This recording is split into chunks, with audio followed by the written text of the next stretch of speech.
Okay, in this video we're talking about what happens if we have some lines that intersect circles. Okay, so pay attention. Okay, if two lines intersect a circle, then there's three places where a line can intersect that circle.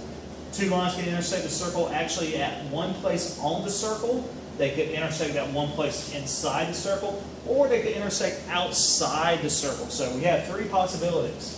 If two chords intersect on the inside of the circle, then the measure of each angle is 1/2 the sum of the measures of the arcs. So, for instance, I've kind of wrote out in algebra what that means. The measure of angle 1 is 1/2 the sum of arc DC plus arc AB. Likewise, it's the same idea. The measure of angle 2 is the sum, is 1/2 of the sum of arc BC plus arc AB. Again, this is only true if you have two chords that intersect on the inside.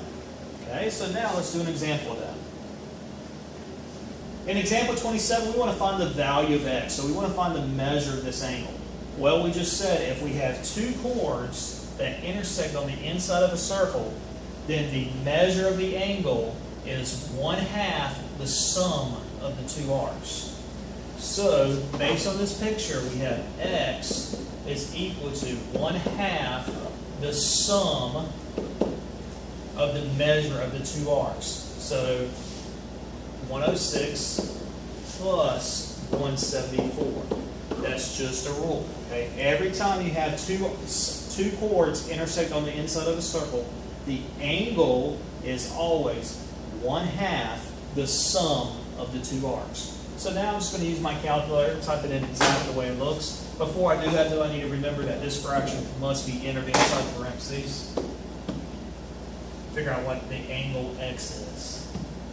So I have 1/2 parentheses 106 plus 174. I get 140.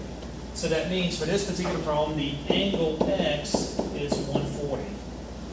So this measure right here is 140. I always like to go and fill in my information on my picture, but here's the answer. We were asked to find the value of x. Another rule, if a tangent and a secant, two tangents or two secants intersect in the exterior of a circle, so the outside of the circle, then the measured angle formed is 1/2 the difference of the measure of the arcs. So I kind of wrote it out in words here, but here's what it means in math. Let's look at the first one. Here I have a tangent and a secant. Tangent touches in one place, secant touches in two places. If they intersect on the outside of the circle, then the angle is 1/2 the difference. And it's always outside minus inside. So the measure of angle 1 is 1/2 the difference of the outside arc minus the inside arc.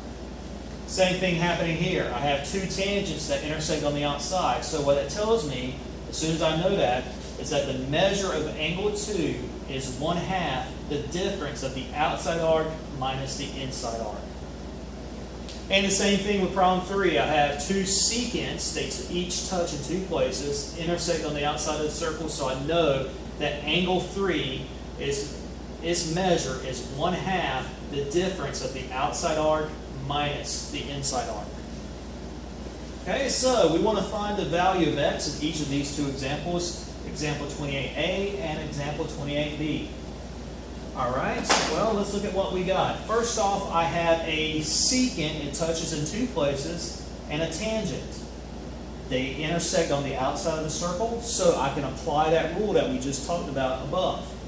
I know that the angle is 1/2 the difference of the outside arc minus the inside arc. Okay, so again, I'm just using this rule. The angle is 1/2 the difference of the outside arc minus the inside arc. The inside arc in this case was x. Now that I have my equation set up, I can solve it. I'm going to do it by hand. You could obviously do this by graphing if you wanted to. What I'm going to do is just do the distributive property. Okay, so distributive property, I have 72 is just going to fall down. 1/2 of 200 is 100. And I have minus 1/2 x. Alright, so now I'm going to subtract 100 from each side. cancel out. So now let's use calculator. That should be, I believe, negative 28, but let's double check it. So 72 minus 100, negative 28, like I thought. That's good. And that's equal to negative 1/2 x. Now, I want to get x by itself, so I'm going to multiply by negative 2 on each side.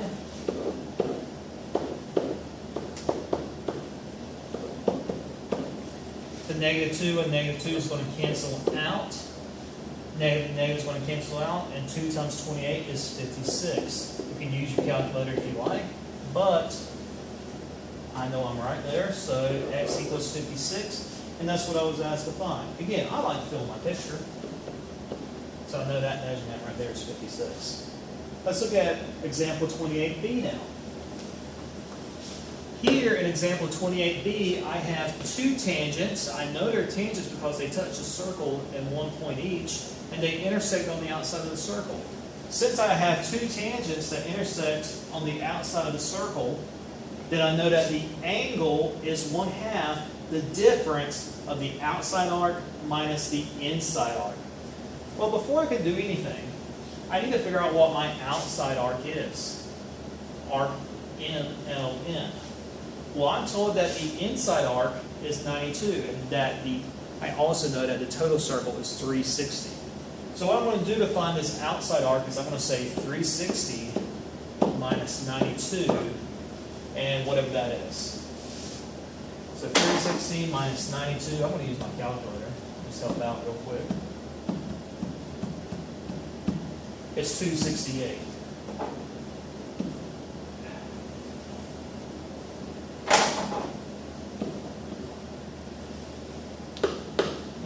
Color.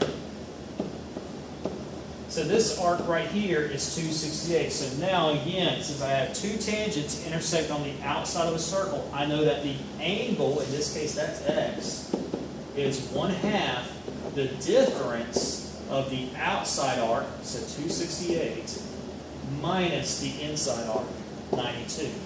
Okay, I'm just using the rules that we talked about up here. Again, these rules is just the same rule written 3 times based on what type of picture we have.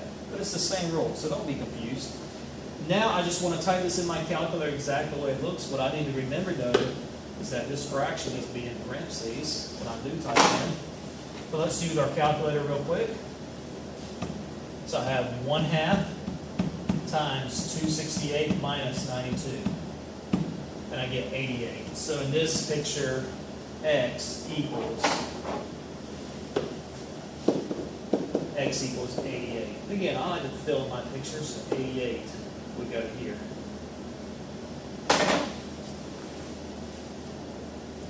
Couple more rules. When two chords intersect in the interior circle, each chord is divided into two segments, which are called segments of a chord.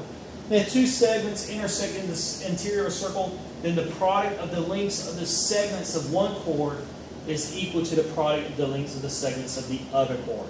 That's a mouthful. I realize that, but that's as clean as I could word it out in just regular English words. What I would suggest you do is let's pay attention to the picture and what does the math language tell us. So we're told that we have EA times EB.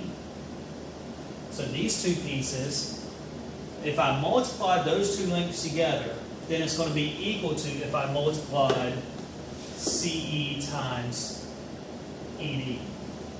So again, I'm going to multiply these two segments together, and that's going to be equal to if I multiplied these two segments together. So the two blue segments multiplied together is equal to the two green segments multiplied together.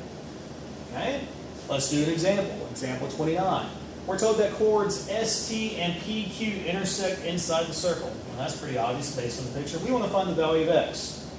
All right, well, based on the rule that we just had, we know if we multiply these two together, then that should be equal to these two multiplied together. Okay? So again, the blue multiplied together is equal to the green multiplied together. So let's set up our equation. So we have, I'm looking at the blue first, I have QR times RP, and that's going to be equal to the green multiplied together, which is SR times RT.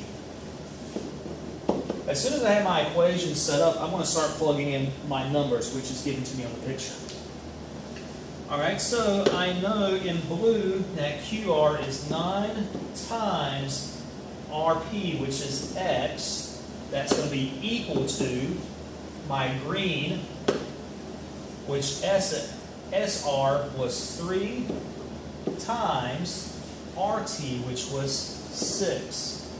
So I have everything plugged in, no big deal. I did blues. The blues multiplied together is equal to the greens multiplied together. Alright, so now I want to clean this up as much as I can. So I have 9x is equal to 18. I want to get x by itself, so I'm going to divide by 9. So x equals 2. And that's what I was asked to find. Find the value of x. Did that, no big deal.